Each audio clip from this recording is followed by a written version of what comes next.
அன்பியும் YouTube இல்லந்தோறும் இறைசாட்சி, உள்ளந்தோறும் மகிழ்ச்சி. புனித லாரன்ஸ் 31/12/225 ஸ்பெயின் நாட்டில் பிறந்தார். திருத்தந்தை சிக்ஸ்துஸ் இவரை முதன்மை திருத்தொண்டராக நியமித்து இயேசுவின் திருவுடலையும் திரு இரத்தத்தையும் இறை மக்களுக்கு கொடுப்பது, திருச்சபையின் சொத்துக்களுக்கு பொறுப்பாயிருந்தவற்றை தேவைப்படும் ஏழை எளியவர்களுக்கு பகிர்ந்து கொடுப்பது என்ற பதவியை கொடுத்தார். கொடுங்கோலன் வல்லேரியன் திருச்சபையின் சொத்துக்களை அரசாங்கத்திற்கு ஒப்படைக்கச் சொன்னார். புனித திருச்சபையின் சொத்துக்களை ஏழை எளியவர்களுக்கு பகிர்ந்து கொடுத்துவிட்டு ஏழை எளியோரை அரசனிடம் அழைத்துச் சென்று, இதோ திருச்சபையின் சொத்துக்கள் என்றான். அரசன் கோபமற்று அவரை இரும்பு கட்டலில் கிடத்தி அதன் அடியில் தீ மூட்டச் செய்தார்.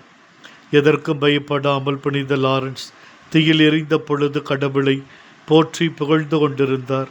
அப்பொழுது அவர், எனது உடல் ஒரு பக்கம் நன்றாய் எரிந்து விட்டது, இன்னொரு பக்கம் எரியவில்லை, திருப்பி போடுங்கள் என்றார். அனைவரும் ஆச்சரியப்பட்டு போனார்கள்.